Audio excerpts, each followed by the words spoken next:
اس نے جواب دیا، ہاں میرا رب اللہ ہے۔ فرعون کے غصے کا کیا پوچھنا، اس نے اسے چت لٹا کر ہاتھوں پیروں میں میخیں گھڑوا دی۔ وہ پھر بھی اپنے دین پر قائم رہی تو فرعون نے کہا، میں تیرے ایک ایک لڑکے کو تیری آنکھوں کے سامنے قتل کر دوں گا۔ اس نے کہا، جو تجھ سے ہوتا ہے وہ کر لے، اب میں تجھے سجدہ نہیں کروں گی۔ اس ظالم نے اس کے ایک لڑکے کو اس کی آنکھوں کے سامنے قتل کر ڈالا۔ ماں نے صبر کیا، پھر دوسرے بیٹے کو قتل کیا گیا۔ فرعون کی بیوی یہ سب دیکھ رہی تھی۔ اس عورت کی استقامت دیکھ کر وہ بھی موسیٰ علیہ السلام پر ایمان لے آئی اور اس مظلوم عورت کی روح پرواز کر گئی۔ جلد ہی فرعون کو پتہ چل گیا کہ اس کی بیوی بھی اللہ تعالیٰ پر ایمان لے آئی ہے۔ فرعون نے اس نیک بیوی پر طرح طرح کے ستم ڈھائے، مگر وہ اللہ کی بندی اپنے ایمان پر ڈٹی رہی اور آخر اپنے اللہ سے جا ملی۔ جب فرعون کسی بھی طریقے سے باز نہ آیا تو اللہ تعالیٰ نے اس پر عذابوں کا سلسلہ شروع کر دیا۔ پہلا عذاب یہ تھا کہ ان کے کھیتوں میں غلہ پیدا نہ ہوا، درختوں پر پھل نہ لگے۔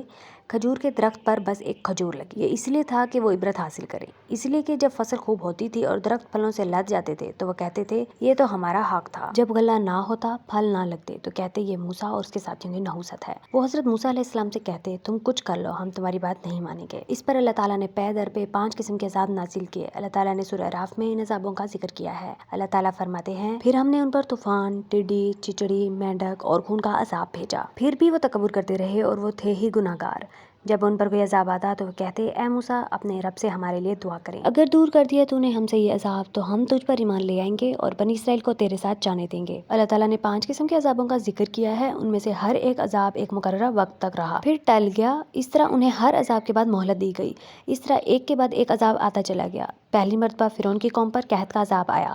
ان لوگوں نے حضرت موسیٰ علیہ السلام سے کہا، اے موسیٰ، تو اپنے رب سے دعا کر کے یہ عذاب ٹل جائے۔ آپ نے دعا فرمائی تو عذاب ٹل گیا، لیکن وہ ایمان نہ لائے۔ اس پر حضرت موسیٰ علیہ السلام نے اللہ تعالیٰ سے عرض کیا، اے میرے پروردگار، یہ لوگ ایسے ہیں کہ قحط کے عذاب سے بھی باز نہیں آتے، معاہدہ کر کے پھر گئے۔ ان پر ایسا عذاب نازل کر جو ان کے لیے دردناک ہو اور بعد میں آنے والوں کے لیے عبرت بن جائے۔ اب اللہ تعالیٰ نے ان پر طوفان کا عذاب بھیجا، یہ پانی کا عذاب تھا۔ فرعون کی قوم کے گھروں اور زمینوں کو طوفان کے پانی نے اپنی لپیٹ میں لے لیا، نہ کہیں بیٹھنے کی جگہ رہی، نہ زمین میں کچھ کاشت کرنے کی۔ اس طوفان کی عجیب بات یہ تھی کہ فرعون کی قوم کے مکانات اور زمینوں کے ساتھ ہی بنی اسرائیل کی زمین تھی، ان کے مکانات تھے وہ خشک رہے، کہیں پانی کا طوفان نظر نہ آیا۔ اس طوفان سے گھبرا کر فرعون کی قوم نے پھر حضرت موسیٰ علیہ السلام سے التجا کی، اے موسیٰ، اپنے رب سے دعا کریں کہ پانی کا یہ عذاب ٹل جائے، اگر یہ عذاب ہم سے دور ہو گیا تو ہم آپ پر ایمان لے آئیں گے اور بنی اسرائیل کو آزاد کر دیں گے۔ حضرت موسیٰ علیہ السلام کی دعا سے یہ عذاب دور ہو گیا، ان کی کھیتیاں پہلے سے زیادہ ہری بھری ہو گئیں۔ جب ایسا ہو گیا تو وہ کہنے لگے، در حقیقت یہ عذاب نہیں تھا بلکہ ہمارے فائدے کے لیے تھا، اس کے نتیجے میں تو ہماری پیداوار میں اضافہ ہوا ہے، اسی لیے موسیٰ علیہ السلام کا تو اس میں کوئی دخل ہی نہیں۔ اس طرح وہ اپنے وعدے سے پھر گئے۔ 1 ماہ امن و چین سے گزر گیا۔ اب اللہ تعالیٰ نے ان پر ٹڈیوں کا عذاب نازل کیا۔ ٹڈی دل نے ان کی تمام فصلوں کو اجاڑ دیا، بلکہ لکڑی، درازوں، چھتوں اور گھریلو سامان کو بھی وہ ٹڈیاں کھا گئیں۔ اس عذاب کے وقت بھی حضرت موسیٰ علیہ السلام کا معجزہ ان کے سامنے تھا، یعنی سارا ٹڈی دل صرف قوم فرعون کے کھیتوں، باغات اور گھروں پر آ پڑا تھا۔ بنی اسرائیل کے کھیت اور باغات سب محفوظ تھے۔ اس وقت ایک بار پھر فرعون کی قوم چلا اٹھی، اے موسیٰ، اللہ سے دعا کریں کہ یہ عذاب ہم پر سے ٹل جائے، ہم ایمان لے آئیں گے اور بنی اسرائیل کو آزاد کر دیں گے۔ حضرت موسیٰ علیہ السلام نے پھر دعا کی، یہ عذاب بھی ان پر سے ہٹ گیا، مگر عذاب ہٹتے ہی وہ پھر وعدے سے پھر گئے۔ اللہ تعالیٰ نے انہیں پھر سے 1 ماہ کی مہلت دی۔ اس مرتبہ ان پر جوؤں کا عذاب آیا، یا پھر ایک قسم کے کیڑوں کا عذاب آیا۔ ان کیڑوں نے ان کے گلے کو گھن کی طرح کھا لیا اور جوؤں نے ان کے بال تک کھا لیے۔ ایک بار پھر فرعون کی قوم بلبلا اٹھی اور دعا کی درخواست کی، پھر وہی وعدہ کیا، آپ نے پھر دعا کی، یہ عذاب بھی ان پر سے ٹل گیا۔ عذاب کے ٹلتے ہی وہ پھر بدل گئے۔ اللہ تعالیٰ نے انہیں یہ مہلت دی، یہ قوم باز نہ آئی۔ چوتھا عذاب ان پر مینڈکوں کا آیا۔ ان کے گھروں پر ہر چیز میں مینڈک نظر آنے لگے، سونے کے لیے لیٹتے تو بدن کے نیچے مینڈک آ جاتے، پکے ہوئے کھانوں میں مینڈک نظر آتے، غرض ہر چیز میں مینڈک پیدا ہو گئے۔ ایک بار پھر وہ بلبلا اٹھے اور دعا کی درخواست کی، آپ نے دعا کی، اللہ تعالیٰ نے پھر عذاب ہٹا دیا، مگر وہ قوم ہوش و حواس والی تو تھی ہی نہیں، پھر وعدے سے پھر گئے۔ اس وقت ان پر خون کا عذاب آیا، ہر چیز میں خون نظر آنے لگا، کنویں میں، حوض میں، سب میں خون نظر آتا تھا۔ کھانا پکاتے تو وہ خون میں تبدیل ہو جاتا۔ تنگ آ کر انہوں نے بنی اسرائیل سے پانی مانگا، کیونکہ ان کا پانی تو خون میں تبدیل ہو چکا تھا۔ بنی اسرائیل کے لوگوں نے انہیں پانی دیا تو ان کے ہاتھوں میں جاتے ہی پانی بھی خون بن گیا۔ ایک ہی دسترخوان پر بیٹھ کر قبطی اور اسرائیلی کھانا کھاتے تو جو لقمہ قبطی کے منہ میں جاتا تو خون بن جاتا اور بنی اسرائیل کا لقمہ خون میں تبدیل نہ ہوتا۔ آخر یہ بدکار قوم چلا اٹھی اور فریاد کی، پہلے سے زیادہ پختہ وعدے کیے تو ان پر پھر رحم آ گیا، دعا کی تو عذاب ٹل گیا اور وہ پھر وعدے سے پھر گئے۔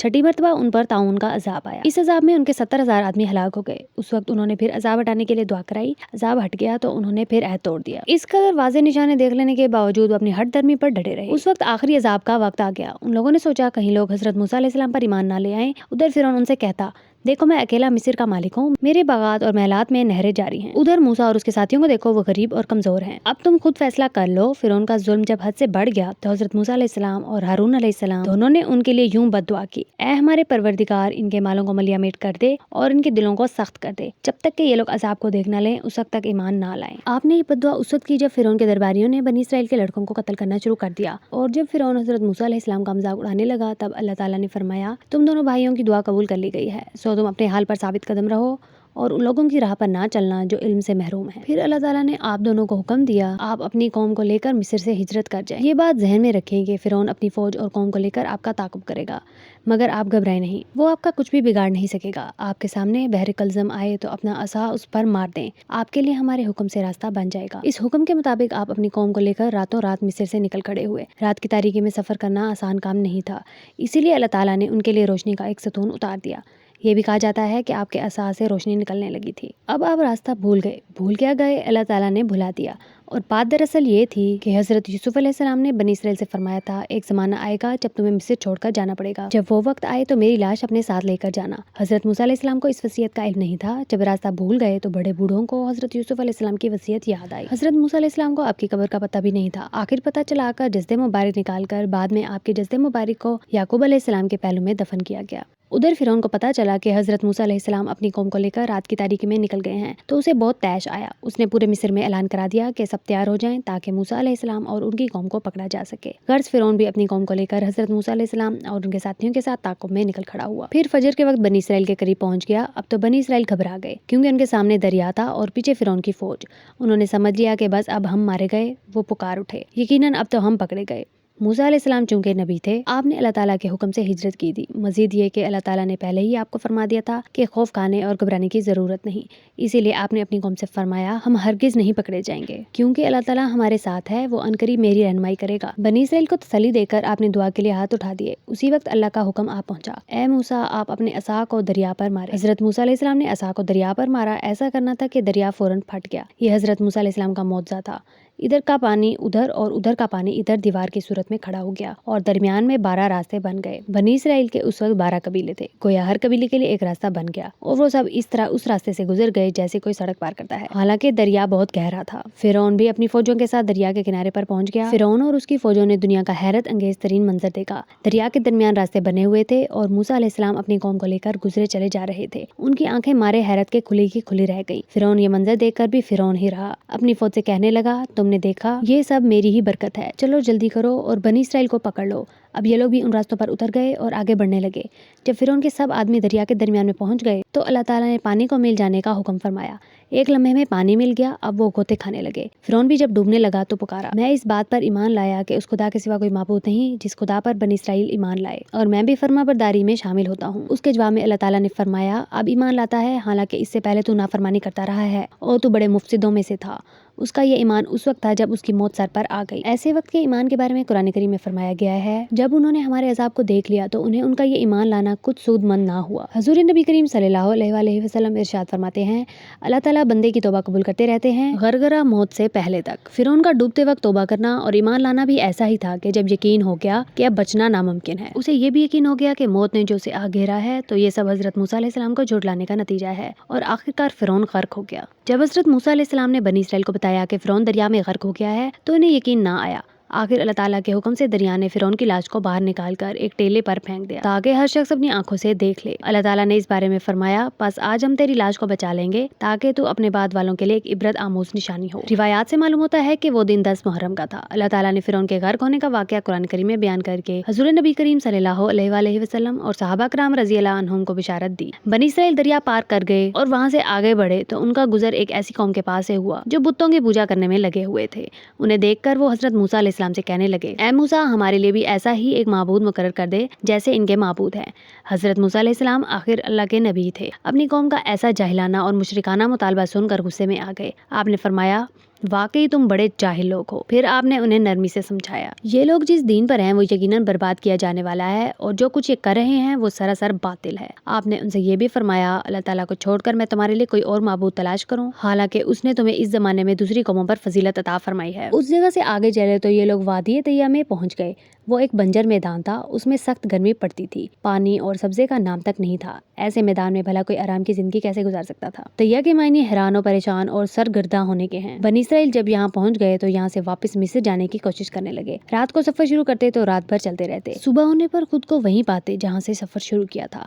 इस तरह वो 40 साल तक उस वादी में घूमते ही रहे। ये सजा उन्हें इसलिए दी गई थी कि अल्लाह ताला ने उन्हें कौम अमालिका से जंग करने का हुक्म दिया था और उन्होंने इनकार कर दिया था। उसकी ये सजा दी गई कि 40 साल तक वादी में चक्कर खाते रहे और वहाँ से निकल ना सके। आखिर कौम चिल्ला उठी और कहने लगी, ए मूसा, आपने तो हमें मिस्र के पुख्ता मकानों से निकालकर इस मैदान में लाकर डाल दिया है, हम तो यहाँ भूखे प्यासे मर जाएंगे। इस आज़ादी से तो वो गुलामी ही अच्छी थी। उनकी बेकरारी देखकर आपने अल्लाह ताला से दुआ की तो अल्लाह ताला ने उस वादी को तरह तरह के इनामात अता कर दिए। वहाँ 12 चश्मे जारी कर दिए। हजरत मूसा अलैहिस्सलाम अपना असा किसी पत्थर पर मारते तो वहाँ से चश्मा जारी हो जाता। इस तरह हर कबीले का एक चश्मा हो गया। फिर वहाँ अबर का साया भी होने लगा। अब शदीद धूप की जगह उस साए ने ले ली। फिर एक शिकायत उन्होंने खाने की चीजों की। उन्होंने कहा था, हमारे लिए आसमान से खाना नाजिल हो, तो अल्लाह ताला ने मन और सलवा नाजिल किया। मन भुने हुए बटेर की शक्ल में होता और सलवा एक मीठी खाने की चीज थी। ये दोनों खाने आसमान से गिरते और उनके आगे ढेर लग जाते। वो कौम बहुत अजीब थी। रोज मन्नो सलवा खा खा कर भी तंग आ गए और कहने लगे, हम हर रोज एक जैसा खाना नहीं खा सकते, हमारे लिए ये दुआ करे कि जमीन से सब्जियां उगाएं। उनका ये मुतालबा भी बहुत नामाकूल था। इसलिए आपने अपनी कौम से कहा, क्या तुम बेहतर चीज के मुकाबले में अदना दर्जे की चीज लेना चाहते हो। मन्नो सलवा जो आसमान से उतरता था उस कौम को पसंद ना आया और प्याज और लहसुन का मुतालबा करने लगी।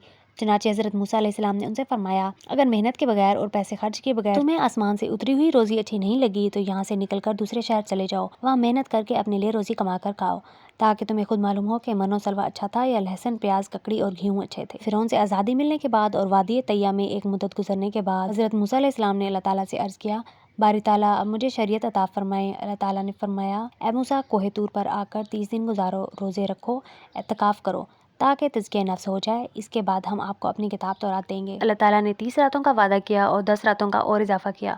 इस तरह हजरत मूसा अलैहिस्सलाम ने कोहे तूर पर 40 दिन गुजारे। 10 दिन के इजाफे का सबब उलमा ने ये लिखा है कि हजरत मूसा अलैहिस्सलाम ने एक दिन में सवाक कर ली। अल्लाह ताला को रोजेदार के मुंह की बू चुंगे मुश्क से ज्यादा पसंद है, इसीलिए अल्लाह ताला की तरफ से हुक्म हुआ, अब 10 रोजे और रखकर 40 दिन पूरे करो। अल्लाह ताला ने कोहे तूर पर आपको नबूवत अता फरमाई। तो रात अता करने से पहले तज़किया नफ्स के लिए 40 दिन रोजे रखने और इत्तिकाफ करने का हुक्म हुआ। 40 दिन के बाद अल्लाह ताला आपसे हम कलाम हुए।